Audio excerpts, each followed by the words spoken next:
Banyak anak muda terjebak pinjol. Bahkan nggak sedikit anak muda gara-gara nggak bisa ngelunasin utang pinjol, akhirnya dia memutuskan untuk bunuh diri. Bahkan nggak sedikit juga keluarga, ini nggak ngomongin orang lagi ya, ini keluarga nggak bisa bayar pinjol, nggak bisa ngelunasin utang pinjol, akhirnya satu keluarga bunuh diri. Nah, sebelum gue bahas lebih lanjut tentang hal ini, gue akan jelasin dulu ke kalian, karena mungkin ada di antara kalian juga yang masih belum tahu apa itu pinjol. Jadi pinjol itu adalah pinjaman secara online. Ya, nah ini ada 3 kata kunci kalau kita ngomong pinjol. Pinjaman secara online itu adalah secara yang pertama secara cepat, yang kedua secara mudah, yang ketiga tanpa jaminan atau tanpa aset. Nah, gue akan jelaskan satu persatu. Nah, 3 hal ini ya, tadi ada cepat, ada mudah, tanpa jaminan atau tanpa aset. Ini nggak lepas dari yang namanya perkembangan teknologi. Yang pertama gue bahas dulu tentang secara cepat.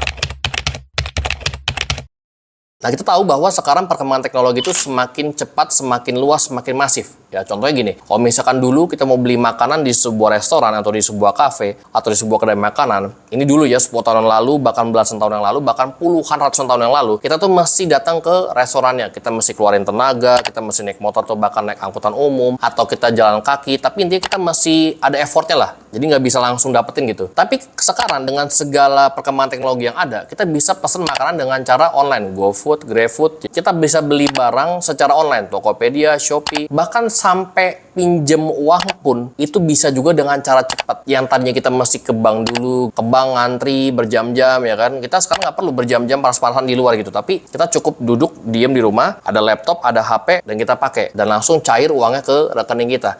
Nah, tadi itu pertama cepat. Yang kedua adalah mudah.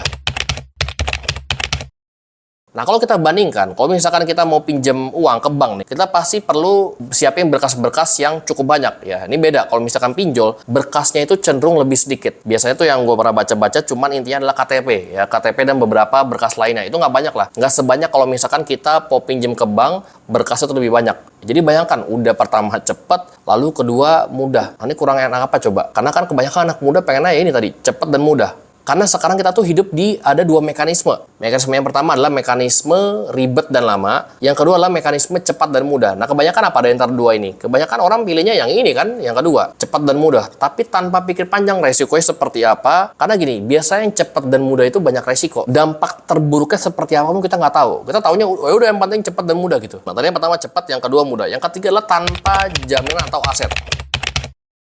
Kalau kita misalkan pinjam uang ke bank, itu kita masih nyiapin loh aset kita apa. Karena kita bakal ditanyain, oh kamu punya apa? Misalkan punya rumah, oh tapi ngontrak, itu bukan aset. Kalau kita punya rumah, meskipun kecil gitu ya, nah itu akan dihitung sebagai aset. Kita punya motor satu, meskipun mungkin motor butut, itu dihitung sebagai aset. Nah nanti semua aset kita itu akan dijumlahkan, nilainya berapa kira-kira? Untuk menentukan besaran yang bisa kita pinjam dari bank, itu berapa. Tapi ini beda kalau misalnya kita dipinjol. Pinjol itu nggak butuh aset, pinjol itu nggak butuh jaminan. KTP dan beberapa berkas lainnya, kita masukin bikin account, ya kita isi data-data yang perlu, udah selesai gitu. Dan nanti langsung terlihat limit pinjamannya berapa yang bisa kita ajukan dari pinjol tadi. Jadi bayangkan, udah cepat, mudah, tanpa jaminan atau aset. Nah, makanya banyak orang yang terlena, bahkan kecanduan pinjol. Udah bukan sekarang lagi, misalnya kayak kecanduan ngerokok, kecanduan narkoba, ini bahkan sekarang kecanduan pinjol. Dan bahkan ini bahaya. Atau apalagi nih bahkan sasarannya atau targetnya adalah ya kebanyakan anak muda, anak Gen Z lagi kebanyakan. Jadi intinya dengan adanya pinjol ini, semuanya menjadi lebih cepat dan lebih mudah. Dana yang didapat dari pinjol, kita bisa pakai untuk beli apapun yang kita mau. Contoh misalnya kita mau beli barang ya, kita bisa beli HP, kita bisa beli laptop, kita bisa beli kendaraan, kita bisa beli barang-barang mewah yang kita mau dengan menggunakan dana dari pinjol tadi. Bahkan bukan cuma beli, tapi kita juga bisa cicil barang yang kita mau. Contoh misalkan gini, kita mau beli iPhone 15 misalkan. Harganya sekarang tuh 20 jutaan kalau nggak salah. Nah, kita akhirnya pakai pinjol untuk bisa cicil iPhone tersebut dengan bunga yang lebih rendah. Kalau kita lihat di instrumen yang lain atau misalkan tempat lain gitu ya, ini gua nggak sebutin yang mana, itu biasanya bunganya lebih tinggi. Tapi kalau pinjol, dan dari gua baca-baca, itu biasanya pinjol itu di angka 0,3 sampai 0,5% bunganya. Kalau misalkan yang lain tuh biasanya rata-rata di angka 0,5% sampai 1%. Tapi pinjol tuh lebih rendah. Udah bunganya lebih rendah, bisa dipakai untuk apapun, dan jangka waktu cicil untuk pelunasan pinjol itu lebih lama. Tapi kadang-kadang kita nggak mikir lebih jauh. Kalau misalkan kita gagal bayar seperti apa? Kita mikirnya apa? Cuman pendek kan? Oh, dapat uangnya, udah langsung beli gitu barangnya. Tapi ketika kita ditanya, ketika kita ditagihin sama debt collector,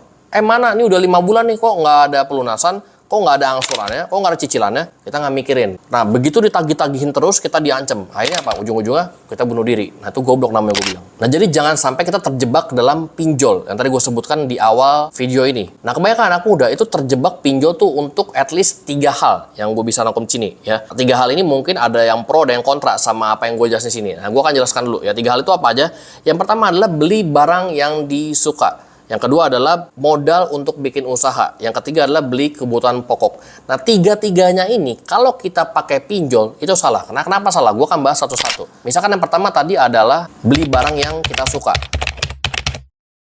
Kita beli iPhone, kita beli laptop yang mahal, yang mungkin nilainya 20 juta, 25 juta lebih. Kita beli sepatu yang harga 2 jutaan, 3 jutaan, 5 jutaan, 6 jutaan, 7 jutaan. Kita mikir sebenarnya untuk apa sih? Apakah mungkin kita beli barang-barang tersebut itu cuma supaya dapat pengakuan dari orang lain? Oh, ternyata kamu orang kaya ya, selama ini kamu penampilan biasa aja, tapi ternyata kamu orang kaya bisa punya yang 2 juta, 3 juta. HP kamu iPhone 15, sepatu kamu mungkin merek yang hype gitu, merek yang tinggi, gue nggak sebutin mereknya. Atau mungkin kamu punya laptop gaming yang buat ngediting kencang. Oh, ternyata kamu orang kaya ya. Jadi kita beli iPhone, beli barang, beli laptop, beli sepatu, atau beli yang lain-lain ya. Itu cuma untuk dapat pengakuan dari orang lain bahwa kita itu adalah orang kaya. Sempit banget bosku kalau pemikiran kita seperti itu. Kenapa? Karena bayangkan, kalau misalnya kita pakai pinjol cuma untuk hal-hal yang seperti itu dengan tujuan yang sangat cetek. Sorry gue agak kasar ya. Dengan tujuan yang sangat cetek. Buat apa kita hidup kalau gitu caranya? Mendingan gak usah hidup. Hidup pakai pinjol supaya diakuin orang lain. Yang gak usah hidup gitu. Karena cetek. Pemikiran kita cuma stuck sampai situ.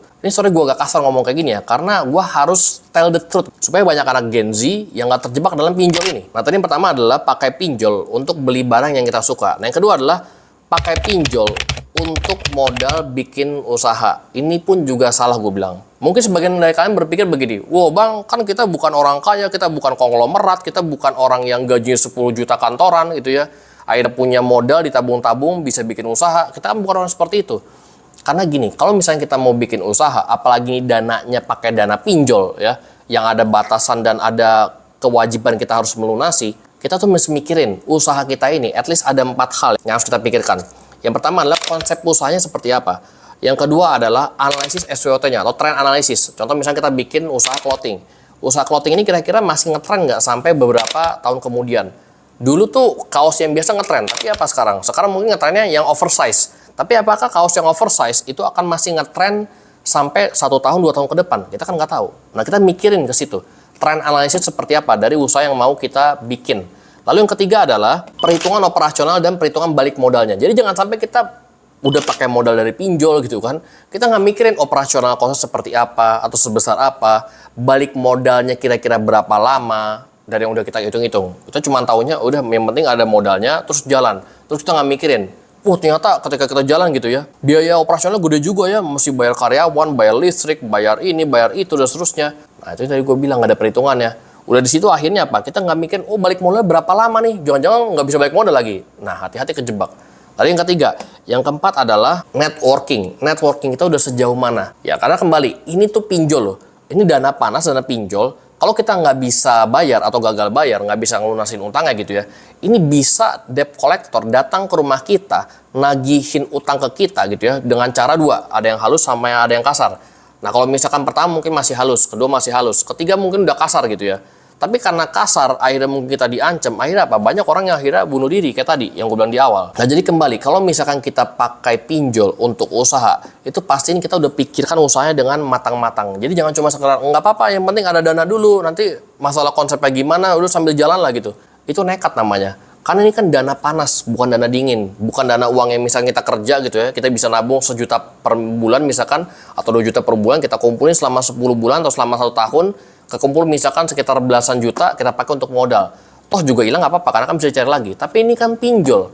Kalau hilang atau kalau uangnya habis kita mesti ngelunasin gitu loh. Karena ini sama aja. Kalau misalkan kalian suka F1 gitu ya, Formula One gitu. Kalian suka nih nonton Formula One. Akhirnya kalian masuk ke dalam sirkuit. Kalian masuk ke mobilnya. Tapi kalian nggak ngerti caranya naik mobil Formula One seperti apa. Cara ngatur speednya seperti apa.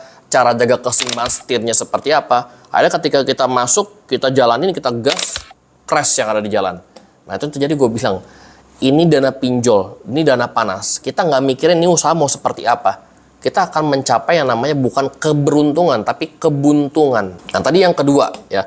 Yang ketiga adalah beli kebutuhan pokok dengan menggunakan pinjol. Ini pun juga salah. Mungkin kalian berpikir gini, Bang, tapi kita bahkan untuk gaji aja itu kurang, Bang. Masih gali lubang tutup lubang gitu. Gue balik lah, 10 tahun lalu tuh belum ada pinjol loh. Kenapa 10 tahun yang lalu dengan gaji kita yang sama, empot-empotan, gali lubang tutup lubang, atau mungkin bahkan masih side hustle, side job ya, atau mungkin kerjaan yang lain, kerjaan sampingan, kenapa bisa gitu? Tapi kenapa ketika ada pinjol sekarang, kita excuse hal itu, kita jadikan sebagai excuse gitu ya, untuk bilang, oh ini sekarang nih zamannya pakai pinjol nih. Kalau misalkan kita nggak bisa beli makan karena uang nggak cukup, ya pakai pinjol beli makan. Nah, kalian pikirkan. Karena kenapa? Kalau misalkan kita udah masuk sekali dengan pinjol, bahkan ini untuk makan loh, ini kan daily ya, untuk sehari-hari. Kita ke depan bisa menggampangkan pakai pinjol untuk makan. Dan itu banyak juga yang kayak gitu gue lihat. Yang gue baca-baca dari data-data yang tadi gue sampaikan di awal.